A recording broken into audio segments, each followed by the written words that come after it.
中共的干部无论男女，只要一落马呀，通常都会伴随一个词儿，叫做大搞权色交易。那今天的杭州滨江区郁副区长怎么就搞砸了呢？还是太年轻了，太霸道了。今天我们就聊聊所谓的中共的中高级领导干部是怎么试探女下属的，避免这种搞砸的事儿发生。大家好，我是大卫，美西时间8月17号。今天我看到国内杭州出了一个新闻，令人发指啊！这位20来岁的小女孩可能就毁在这位郁副区长手里了，她可能是终身残疾。那我们就来看看这里边为什么这位小女孩成了一个献祭的祭品。这就是中共官场非常臭名卓著的那个性剥削与这个酒桌文化。喝酒从来都不是目的，因为什么呢？因为招商地产和建发合作60多亿，刚刚在滨江区拍了一块土地，只要这土地一拿下来，先付50%，30亿人民币已经打到那账上了。接下来很重要，为什么呢？因为你晚一天，你产生的利息都要大几十万。如果说你这项目开工的早，审批的早，你能省的这利息1个月那就是上千万。那这个时候这就是权力变现的时候了。副区长一年的收入可能就20-30万，但是你别忘了，只要他掌握着权力，你的七大姑八大姨同学老乡他都可以搞点生意了。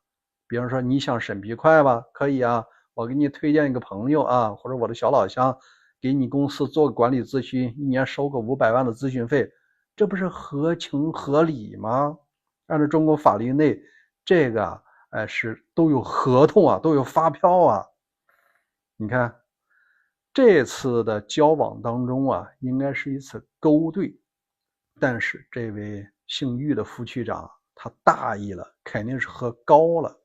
真正经验丰富的官员是不会栽在这上面的。因为我看了一下昨天他的简历已经从滨江区官网撤下来了，接下来肯定是撤职查办呢，恐怕都要双开了。另外那位猥亵的赵总经理招商的也已经被刑拘了，他的顶头上司马总呢，据说呢也被免职了。那我们就给大家聊一下中共的这次只是一个副区长，也就是个副处嘛。但是您别忘了，像这政治局委员马兴瑞这都副国级了，他也一样搞这个权色交易和权钱交易。那咱就必须说一下这些中高层的人咋就没在这上面犯事呢？因为他们有2个试探的办法。给大家举个例子当然这是在北京工作期间我们听来的，就是说一个领导要想测试他的女下属是不是自己潜规则的对象，他顺不顺服你一般有一个办法，这我是听他们讲的，那就是在酒桌上让你喝，你喝不喝？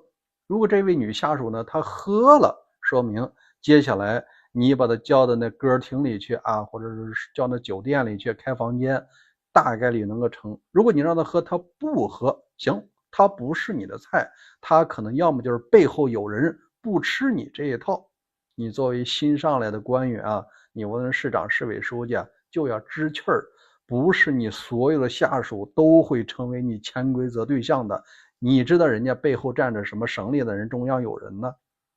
另外还有一个更保险的办法，如果说酒喝完了以后你还要看他有没有主动敬你。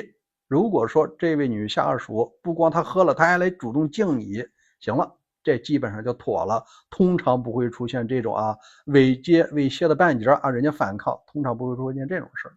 给大家举几个例子。前几年呢，工商银行上海分行的18所行长，这不进去了吗？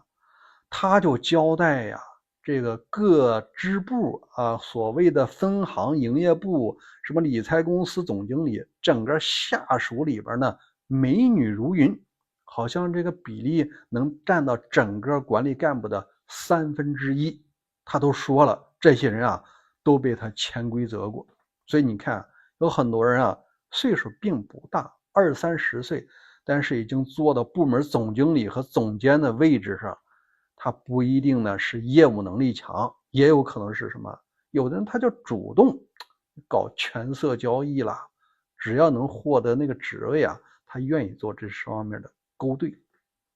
好，我们再说另外一个方面呢，就是这些达到一定高层的领导干部啊，他通常不会在酒场上干这么龌龊的事情，他有自己的宫殿，那里边呢是戒备森严，你只能人进来，你手机都带不进来，所以他也不用担心这件事儿呢被人录音录像，被人给告发。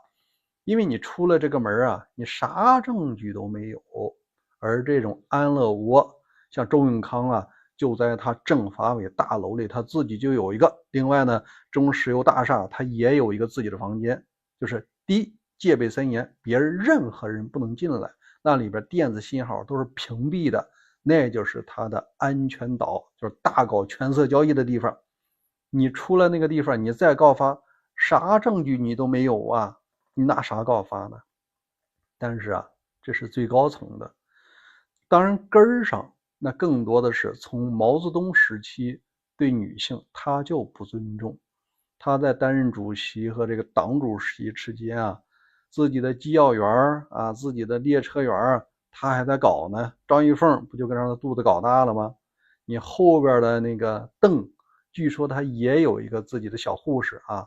你再往后边的这个江，这不还有辣妹子吗？你以为习时期没有吗？他为啥把香港管那么严实？不就是因为有人出了一本书叫《习和他的女人们》吗？要没有的话，你大大方方承认你不在乎不就行了吗？你说明还是有可能不希望别人知道这事儿，是不是？